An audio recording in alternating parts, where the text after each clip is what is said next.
Hello student, arithmetic progression part 12।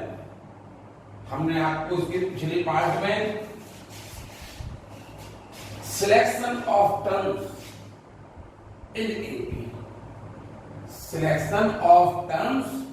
In AP आपको समझाए थे। यदि आपको एपी के थ्री टर्म्स सिलेक्ट करना हो, यदि आपको एपी के थ्री टर्म्स सिलेक्ट करना हो तो a minus d a plus d select करना।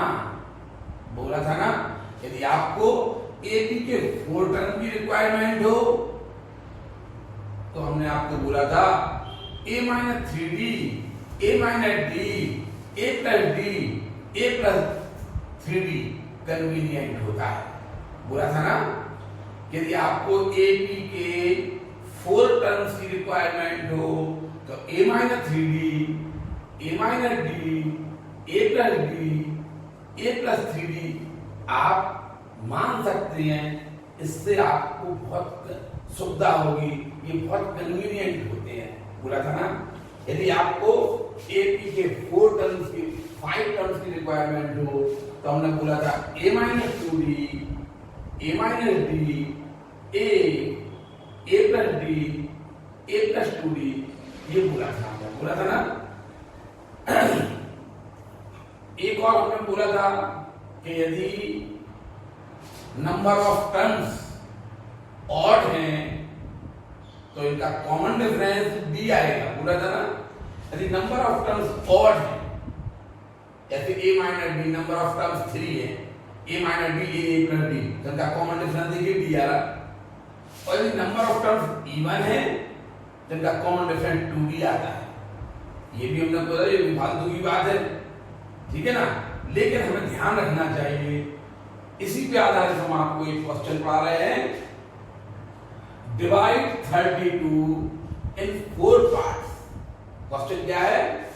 Divide 32 in four parts. हमें 32 को फोर पार्ट में डिवाइड करना है। विच आर इन एपी,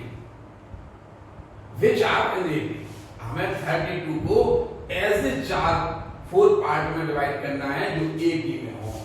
तो हम मान लेंगे लेट फोर टर्म्स या four parts which are in AP is are minus three a minus three d a minus d a plus d a plus three. क्या मान लेंगे? Let four parts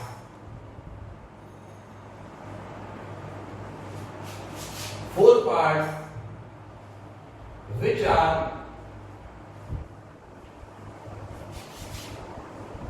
in AP, let the four parts which are in AP be a minus 3d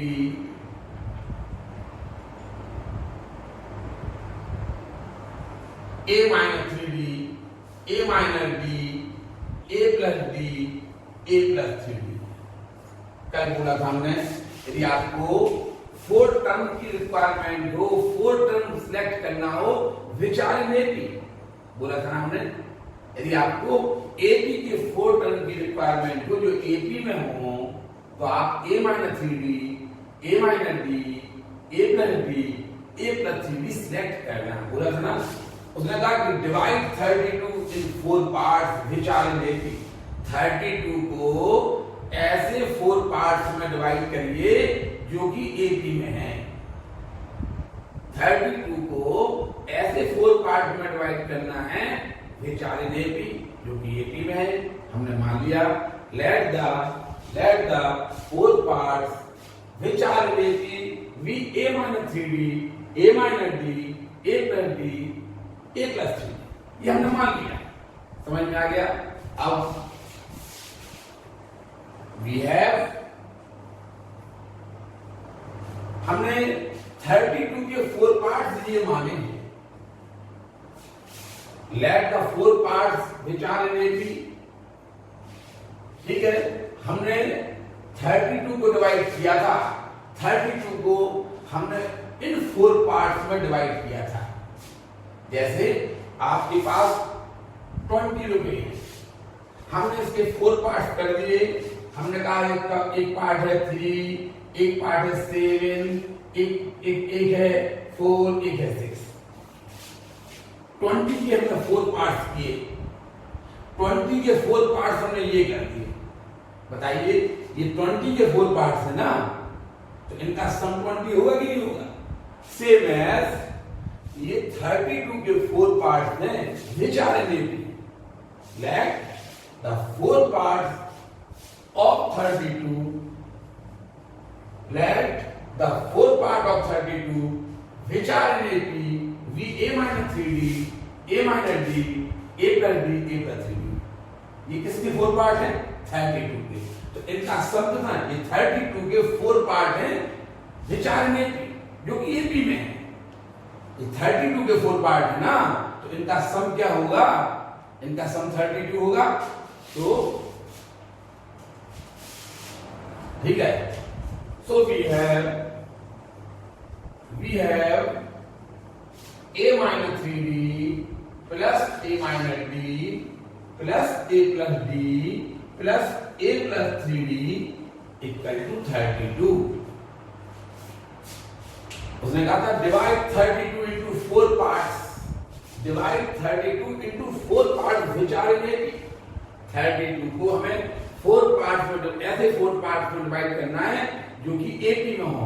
हमने मान लिया था कि 32 के 4 parts जो कि AP में हैं, let the 4 parts of 32 which are in AP be A minus 3D, A minus D हमने मान लिया था। बताइए, 32 के 4 पार्ट्स है ना, तो इनका सम कितना होगा? इनका सम 32 होगा। ये 32 के 4 पार्ट्स हैं, इसलिए इनका सम 32 होगा। एक इक्वेशन बन जाएगी यहाँ पे minus 3D plus 3D cancel, minus D plus D cancel, a हो जाएगा 4A इक्वल टू 32। इससे आपको A की वैल्यू 8 मिल जाएगी। A इक्वल टू 8 आ गया। ठीक है, आपको एक, आपने फर्स्ट कंडीशन लगाई है और एक वैल्यू आपको आ गई। समझ में आया ना? ये 32 के 4 पार्ट्स हैं। 32 के, हमने 32 को 4 पार्ट्स में डिवाइड कर दिया, तो 4 पार्ट्स का सम तो 32 होगा कि नहीं होगा? ये 4 पार्ट्स हैं 32 के, तो इनका सम 32 होगा। एक समझ में आ गया? अब अगली कंडीशन देखिए, divide 32 into 4 parts which are in AP such that the product of extremes, extremes में किनारे के, जो किनारे के दो है ना, इनका product and it is given, क्या दिया है आपको? And it is given product of extremes माने किनारे के, जो किनारे के जो टर्म है ना, इनका product A minus 3D into A plus 3D।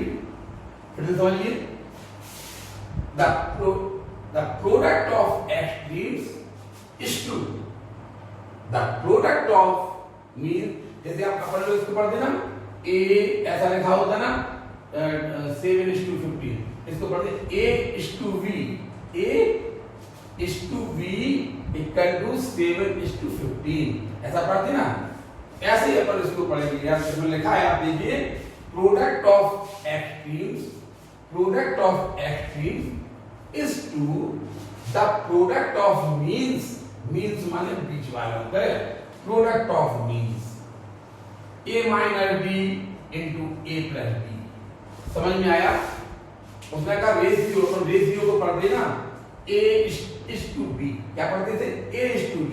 उसने आपको रेशियो दिया, product of extremes is to product of means equal to 7:15। 7:15। तो देखिए आप, product of extremes is to the product of means is to का मतलब रेशियो 7:15 है। यानी उसने ये दिया कि जो किनारे के पद है ना, किनारे की जो टर्म है ना, इनका प्रोडक्ट जो बीच के टर्म है कि प्रोडक्ट का रेशियो 7:15 है। किनारे की जो टर्म है इनका प्रोडक्ट और जो बीच के टर्म है, मीन्स टर्म है, इनका प्रोडक्ट का रेशियो 7:15 है। ये आपको दिया है, समझ में आया? क्या सर उसने कहा था डिवाइड 32 into 4 parts, तो हमने मान लीजिए let the 4 part of 32 which are relatively ये, तो हमने मान लिया ये 32 के 4 पार्ट्स है, इनका सम 32 होगा, इससे a की वैल्यू आ गई। अब उसने दिया है product of actives and product of active is to product of means, and इनका ratio product of active is to product of means equal to 7:15। ये आपको दिया है, समझ में आएगा? अब हम क्या करेंगे, ये सेकंड कंडीशन थी, ठीक है। अब हम क्या करेंगे, a माइनस 3d का a प्लस 3d में मल्टीप्लाई कर देंगे तो a का square minus 9d square, a minus 3d into a plus 3d, इनका मल्टीप्लाई करेंगे, एक बार माइनस में एक बार प्लस में है, a minus b into a plus b होता है a square minus b square, तो a minus 3d into a plus 3d हो जाएगा a का वर्ग माइनस 3d का वर्ग, a का स्क्वायर माइनस 3d का स्क्वायर आ गया। अब ऐसे आप नीचे आ जाइए, a minus d into a plus d हो जाएगा a का स्क्वायर माइनस d का स्क्वायर और 7/15 एज इट इज। अब हम क्या करेंगे, a की वैल्यू 8 आई थी वो यहाँ पुट कर देंगे, 8 का स्क्वायर हो जाएगा, a की वैल्यू 8 है ना, तो 8 का स्क्वायर हो जाएगा 64 minus 9d square upon 64 minus d square equal to 7/15। अब हम क्या करेंगे, इनको क्रॉस मल्टीप्लिकेट कर देंगे, क्रॉस मल्टीप्लिकेट किया 7 का माइनस डी स्क्वायर में माइनस 7d स्क्वायर, 7 का माइनस डी स्क्वायर में किया माइनस 7d स्क्वायर और 7 का इसमें किया तो प्लस इतना आया। अब 15 का इसमें किया माइनस 135d स्क्वायर और 15 का इसमें किया प्लस 960। अब हम क्या करेंगे, माइनस 7d स्क्वायर यहाँ पहले का है, जिस तरह के प्लस का हो गया और ये 960 पहले के और ये उस तरफ जाके माइनस हो जाएंगे। इस प्रकार इसमें से माइनस करेंगे तो प्लस के 128d स्क्वायर आएगा और यहाँ पे आपका आएगा 512, इसमें से दिया माइनस करिए 512 आएगा। इससे आपके d स्क्वायर इक्वल टू 4 आ जाएगा, इससे आप इसको काटिए तो आएगा 4, ठीक है 4 आएगा, करके देख लिए तो d इक्वल टू क्या आएगा प्लस माइनस 2 आएगा, d equal two plus a की वैल्यू a दी है और d की वैल्यू प्लस माइनस 2 दी है। अपन तो a और d की वैल्यू आप यहाँ रख देना, पहले a इक्वल टू 8 रखना और d इक्वल टू 2 रखना, तो आपको वो 4 टर्म्स फाइंड हो जाएंगे जो कि AB में है, ठीक है, और उनका सम 30 कर लीजिए। आप क्या करेंगे, a इक्वल टू 8 और d इक्वल टू 2, ये समझ में आ गया। हमने आपको सॉल्व करना बता दिया। अब एक और आपकी कनेक्ट करेंगे, a इक्वल टू 8 और d इक्वल टू -2 रखना, कोई फर्क नहीं पड़ता है, वही के वही टर्म रिपीट होके आ जाते हैं। तो आप a इक्वल टू 8 और d इक्वल टू 2 ही रख के आप यहाँ पर रख देना, तो आपको AP के 4 टर्म्स निकल आएंगे। आप लोग निकाल लोगे ना, जगह लेंगे। आपको ये क्वेश्चन समझ में आ गया, इस क्वेश्चन को अब आप उतार लीजिए। एक और क्वेश्चन आप देखिए, the sum of 3 terms of an AP is 33. The sum of 3 terms of an AP is 33. If the product of first and third exceed the second term by 9, ठीक है। Sum of the first three कर लीजिए, FIRST, sum of the first three terms of an AP is 33। तो हम पहले मान लेंगे let the first three terms of an AP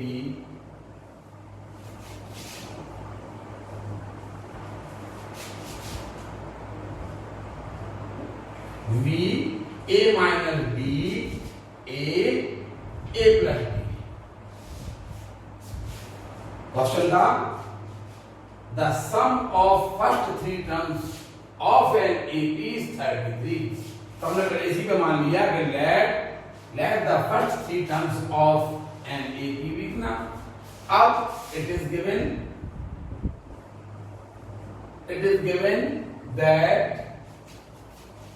given that sum of the first three terms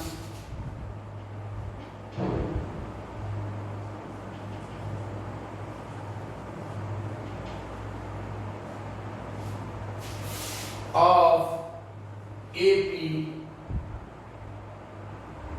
equal to 33। It is given that sum of the first three terms of AP is 33। तो A minus D plus A plus A plus D equal to 33। Sum of the first three terms of an AP is 33। ये हमें given था कि sum of the first three terms of AP equal to 33। हमने यहाँ पर D से D cancel कर दिया तो 3A equal to 33 आया और A equal to 11 हो गया। A की वैल्यू आ गई। अब हम सेकंड की कंडीशन देखेंगे। जो सेकंड उन्होंने कंडीशन दी है, if the product of first and third it is given. क्या दिया है पर लोग? The product of first and third, product of first and third,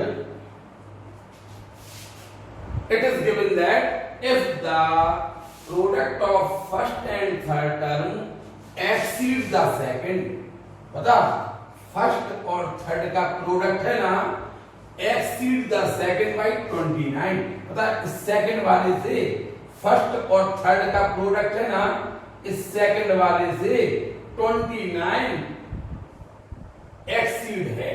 ये इनका फर्स्ट और थर्ड का प्रोडक्ट सेकंड वाले से 29 मोर है। इनका प्रोडक्ट 29 मोर है इससे, तो हम इसमें 29 ऐड कर देंगे तो फर्स्ट और थर्ड के प्रोडक्ट के इक्वल हो जाएगा। आपको समझ में आ गया होगा। पहला sum of the first three terms of an AP, तो हमने सबसे पहले मान लिया let the first three terms of an AP भी इतना। फिर it is given that sum of first three terms of an AP is 33। तो हमने AP के जो फर्स्ट थ्री टर्म्स हैं इनका सम 33 था। D से D के अंदर A की वैल्यू आ गई थी। अब हमें इसकी सेकंड कंडीशन दी थी, क्या दिया था? It is given that the product of first and third exceed by second 29। The product of first and third exceed the second by 20। यानी फर्स्ट और थर्ड का प्रोडक्ट सेकंड वाले से 29 अधिक है। इनका प्रोडक्ट 29 अधिक था इससे, तो हमने इसमें 29 ऐड कर दिया। कर लेंगे नहीं। अब हम क्या करेंगे, A की वैल्यू पुट कर देंगे 11 minus D into 11 plus D। A की वैल्यू 11 है ना, 11 प्लस 29 ये मल्टीप्लाई हो जाएगा 121 minus D square. 11 minus D into 11 plus D हो जाएगा इतना। और ये हो जाएगा आपका 40, ये इस तरफ आगे माइनस हो जाएगा। इस प्रकार से आप देखिए डी स्क्वायर इक्वल टू आ रहा 121 माइनस 40 आ रहा है ना। तो डी स्क्वायर इक्वल टू आपका बचेगा 81, तो डी इक्वल टू आएगा प्लस माइनस 9। अब आप क्या करेंगे, ए और डी की वैल्यू आप यहां रख के first 3 number of an AP find कर लेंगे। So the first 3 number of an AP क्या होगा, ए माइनस डी। ए की वैल्यू आप 11 माइनस डी आप पहले 9 रखना, ए 11 ए प्लस डी 11 प्लस 9 ऐसे रख के 11 माइनस 9 2, ये 11 और ये 20 हो जाएगा। इस प्रकार से आप 2 प्लस 9 11 प्लस 9 20, आपको ये एबी के फर्स्ट 3 टर्म्स फाइंड हो जाएंगे। क्वेश्चन था सम ऑफ द फर्स्ट 3, हमने ये मान लिए इनका सम 33 है, इसलिए की वैल्यू आ गई। फिर उसने कहा कि फर्स्ट और थर्ड का जो प्रोडक्ट है वो सेकंड वाले से 29 एक्सट्रीम था, तो हमने इसको इसके इक्वेशन बना के ए की वैल्यू पुट कर दी, जिससे मैं डी की वैल्यू आ गई 9। हमने ए और डी की वैल्यू यहां रख के ए जो first 3 number of an AP find कर लिए। इस प्रकार आप इस क्वेश्चन को भी उतार लीजिए और फिर अब अगला सवाल देखें।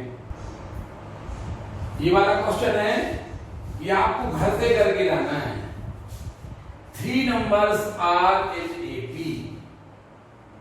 3 numbers are in AP if the sum of these numbers be 27 and the product is 648.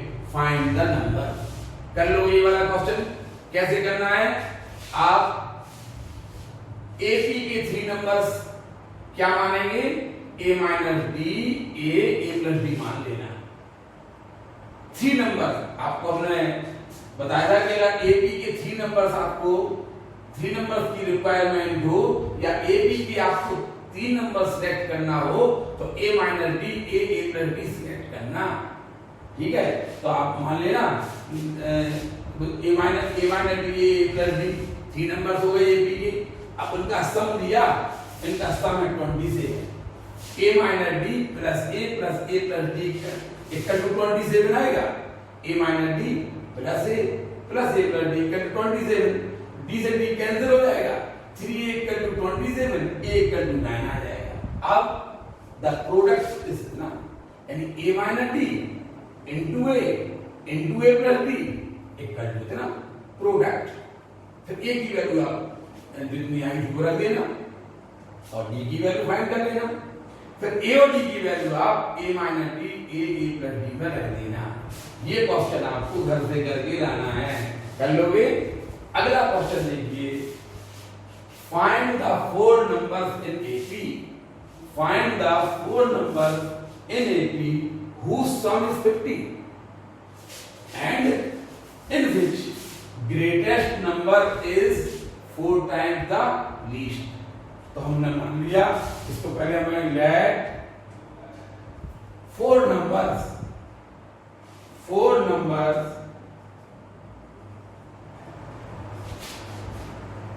in AP V a minus 3d a minus d a plus d a plus 3d। ये ग्रेटेस्ट हो गया और ये least हो गया, ठीक है ना। ये ग्रेटेस्ट है, ये लीस्ट है। क्वेश्चन है find the 4 numbers in AP whose sum is 50। हमने मान लिया let the 4 numbers in AP be ना, it is given that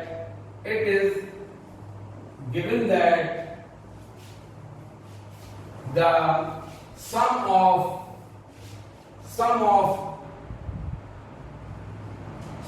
the numbers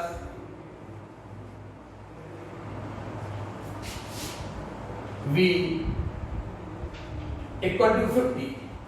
ये दिया है, it is given it is given that the sum of the numbers equal to 50. A minus D, A minus 3D, A minus D plus A plus D plus A plus 3D equal to 50. ठीक है, यहाँ पे minus 3D plus 3D cancel, minus D plus D cancel, आपका आ गया 4A equal to 50, तो A equal to आएगा 25/2 आ जाएगा, A की वैल्यू आ गई। क्वेश्चन था find the 4 numbers in AP, find the 4 numbers in AP whose sum is 50। हमें AP के 4 नंबर फाइंड करना है, उनका जिनका सम 50 हो। तो हमने क्या बोला था, यदि आपको AP के 4 नंबर की रिक्वायरमेंट हो तो आप A minus 3D, A minus D, A plus D, A plus 3D select करना। बताया था कि नहीं? तो हमने मान लिया कि let the 4 numbers in AP be A। अब it is given that the sum of the numbers is 50। In numbers का सम 50 है, तो हमने इन नंबर्स का सम इक्वल टू 50 कर दिया, इससे हमें A की वैल्यू आ गई। अब हमें एंड गिवन दैट, और क्या दिया है आपको, and in which the greatest number is 4 times the least. आपको होता है ना, ये ग्रेटेस्ट नंबर है, ये लीस्ट नंबर है, ठीक है ना। AP होगी ना, AP 1 2 3 4 ये AP है कि नहीं?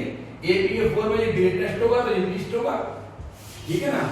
उसने कहा the greatest, it is and given that, क्या है, जो ग्रेटेस्ट है ना, greatest number A plus 3D, the greatest number is 4 times the least. Second condition दी है कि वो ग्रेटेस्ट नंबर लीस्ट नंबर का 4 टाइम्स के इक्वल है। तो देखिए the greatest number is 4 times the least, ये ग्रेटेस्ट है, ये लीस्ट है। Greatest number is 4 times the least, greatest number least number का, सबसे छोटे नंबर का 4 गुने के इक्वल है। अब हम A की वैल्यू अभी थोड़ी देर में रखेंगे, A plus 3D equal to 4A minus 12D, लिख दिया A और D। अब ये इस तरफ आएगा तो ये हो जाएगा माइनस 3D में 3A बचेगा। देखिए ये माइनस 3A बचेगा, प्लस के A है और ये माइनस के 4A हो जाएंगे, इस तरफ आ गई तो माइनस 3A हो जाएगा। अब ये माइनस के 12D जिस तरफ जाके माइनस के 3D हो जाएगा, माइनस के 3A equal to minus 15D आएगा, माइनस से माइनस कैंसिल हो जाएगा और D की वैल्यू आएगी आपकी 5, ठीक है। D की वैल्यू आपकी 5 आई है। फिर देखिए 4A minus 12D ये आ गया। अब अपन क्या किया, इसको इस तरफ लाए तो ये हो गया माइनस के 3 हो गया और ये माइनस के 15D हो जाएगा। A इक्वल टू 15, समझ में आ रहा कि नहीं आ रहा? इस प्रकार से A की वैल्यू आपकी 3A इक्वल टू है।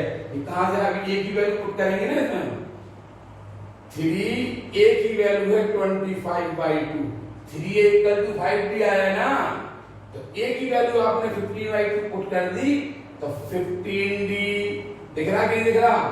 15D 15 से 75 लिखिए, बताना 25 3 75 होता ना, 25 3 75, 15 से 75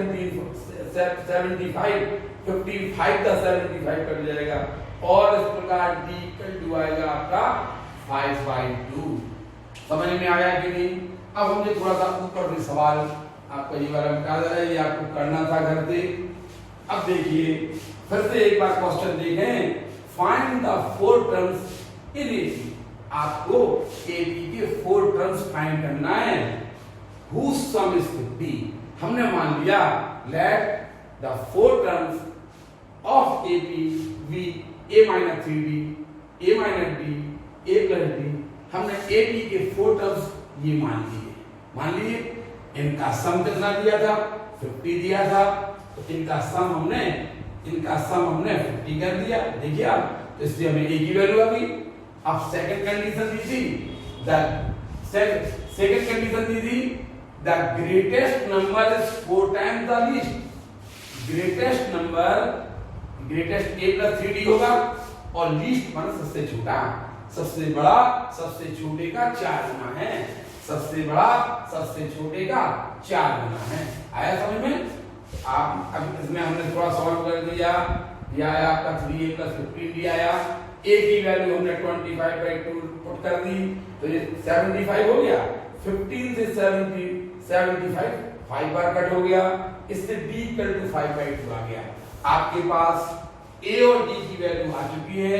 अब a और d की वैल्यू आप यहां पर पुट कर देंगे। सो 4 numbers in AP. So the 4 numbers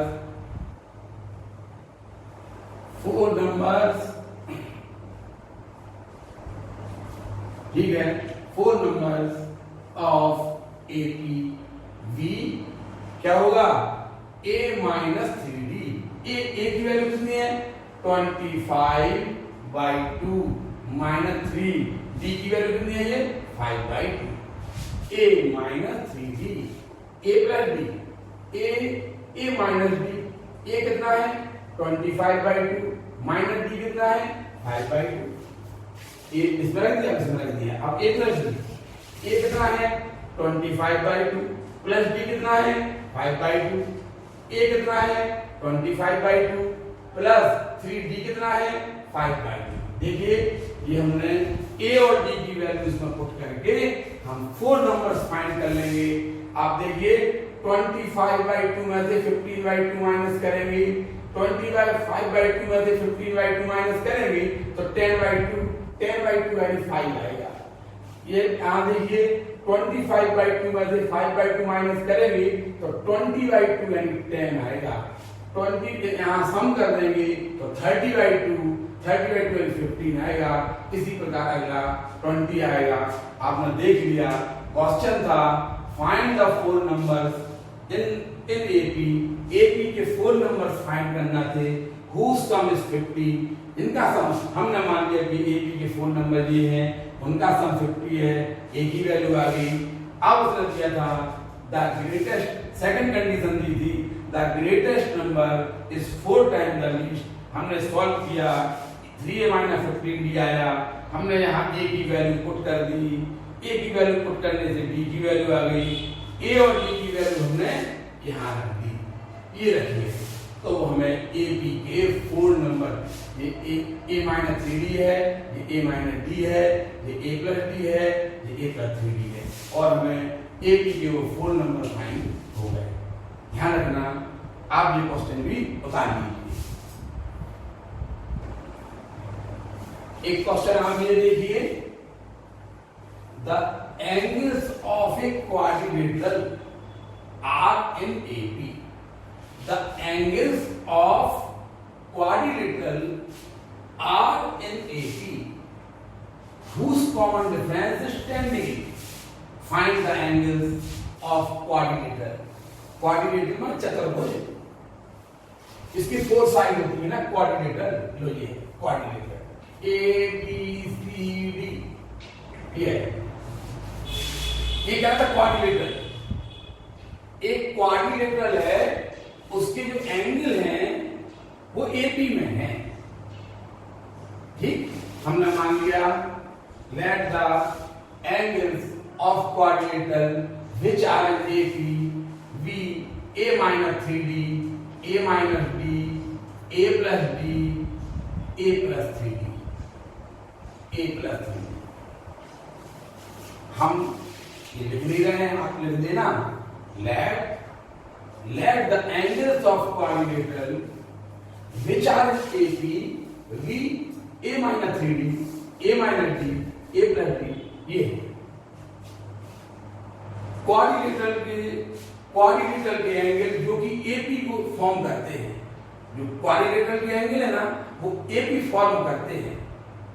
हमने मान लिया क्वाड्रिलेटरल के angles, let the angles of quadrilateral which are in AP V ये हमने मान लिया ये है एंगल क्वाड्रिलेटरल के। एंगल ए कितना है a minus 3d, angle b कितना है a minus b, angle c कितना है a plus d, angle d कितना है a प्लस 3d।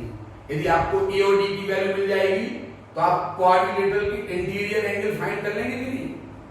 a और d की वैल्यू यदि आपको मिल जाएगी तो आप क्वाड्रिलेटरल है ना, find the interior angles of quadrilateral, find the interior angles of quadrilateral. ठीक, सबसे पहले तो आप ये देखिए, उसने हमें दिया the angles of quadrilateral are 80 whose common difference is 10। ये हमें आपने एक चीज आपको याद हो, हमने अब बोला था कि यदि आप एपी के कोई भी 3 नंबर्स फाइंड करेंगे तो कॉमन डिफरेंस डी होगा, याद है ना। हमने बोला था ना, यदि आप एपी के 3 नंबर्स को सिलेक्ट करते हैं, a minus D a minus D a plus d select करते हैं तो कॉमन डिफरेंस डी होगा। यदि नंबर ऑफ टर्म्स ऑड है तो कॉमन डिफरेंस डी होगा। यदि आप नंबर ऑफ टर्म्स इवन लेंगे तो कॉमन डिफरेंस 2d कहलाता है, याद है ना। बस तो फिर आपने जो क्वाड्रिलेटरल के 4 एंगल ये माने हैं, आप लिख लोगे ना, let the angles of the quadrilateral which are in AP b ये ऐसा लिख लोगे ना।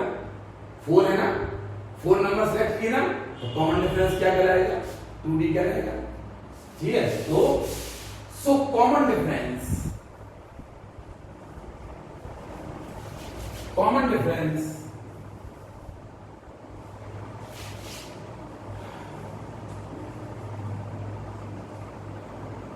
2d इक्वल टू होगा 10 degree.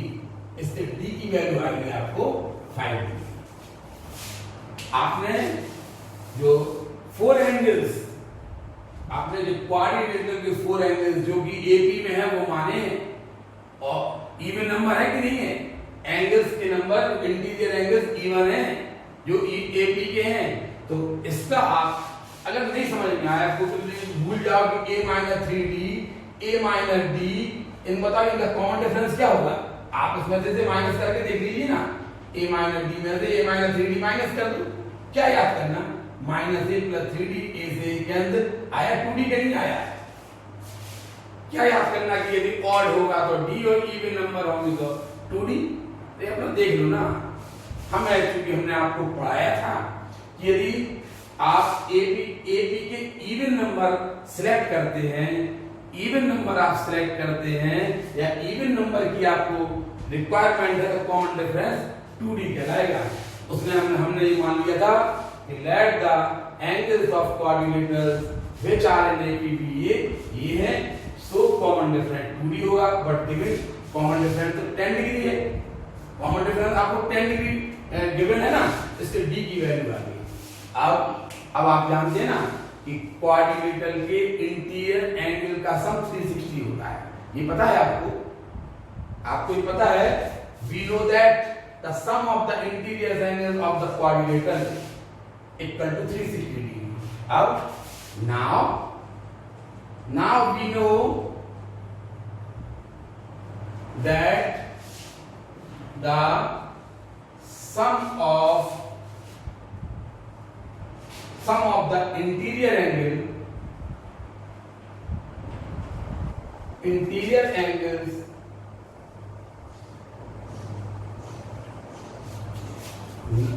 we know that the sum of the interior angles of a quadrilateral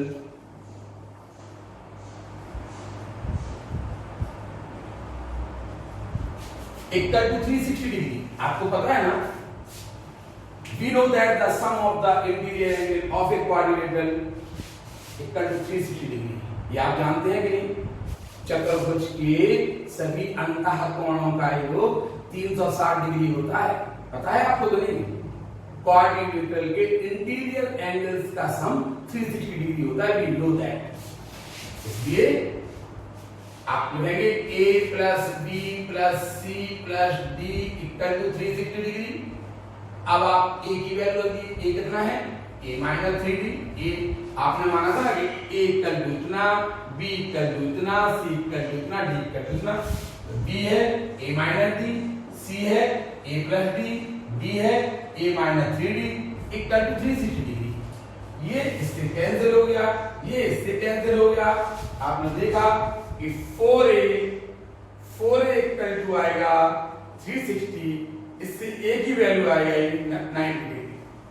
आपके पास a और d की वैल्यू आ गई। अब आप एंगल a फाइंड कर लीजिए, a और d की वैल्यू यहां रखिए।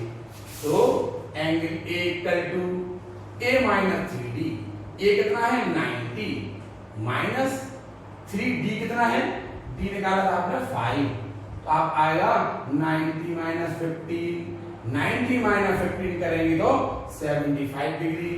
एंगल b आएगा a माइनस b, a है 90 माइनस b है 5, आएगा 85। आप निकाल लेंगे और एंगल सी निकाल लें। एंगल सी आएगा a प्लस डी, 90 प्लस 5 95 आएगा। कर लेंगे इस प्रकार से आप ए बी सी डी। फिर से आप क्वेश्चन देखिए, the angles of a quadrilateral, the angles of a quadrilateral are in AC.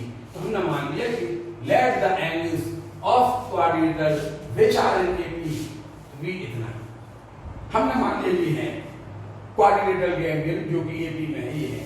बताइए, अब उसने दिया कॉमन डिफरेंस 10 है। जब हमने जो आपने एपी के जो एंगल माने हैं उनका नंबर क्या है, इवन है। क्वाड्रिलेटरल के 4 एंगल होते हैं ना, तो उनका नंबर इवन हो गया। इवन है तो कॉमन डिफरेंस 2d होना चाहिए, but given common difference equal to 10 degree. Common difference तो पता था कॉमन डिफरेंस 2d होता है। यदि आपने जो एपी के नंबर्स इवन माने हैं तो कॉमन डिफरेंस 2d होता है, बट गिवन कॉमन डिफरेंस भी 10 degree, so 2d equal to 10 degree, d equal to 5 degree आ गया। आपको d की वैल्यू मिल गई है। अब हम जानते हैं, we know that the sum of the interior angles of a quadrilateral is 360 degree. चतुर्भुज के अंतः कोणों का योग 360 डिग्री होता है, जानते हैं ना। चतुर्भुज के एंगल क्या है, a plus b plus c plus d equal to 360। a की वैल्यू लग दी, b की वैल्यू, c की वैल्यू, d की वैल्यू लग गई। इससे आपको a की वैल्यू 90 डिग्री आ गई है। अब हम क्या करेंगे, एंगल a फाइंड करने के लिए a और d की वैल्यू a माइनस 3d में a और d की वैल्यू रख देंगे। एंगल b फाइंड करने के लिए a और d की वैल्यू, एंगल c फाइंड करने के लिए a और d यहां रख देंगे, d फाइंड करने के लिए। इस प्रकार से आप ये क्वेश्चन उतार सकते हैं।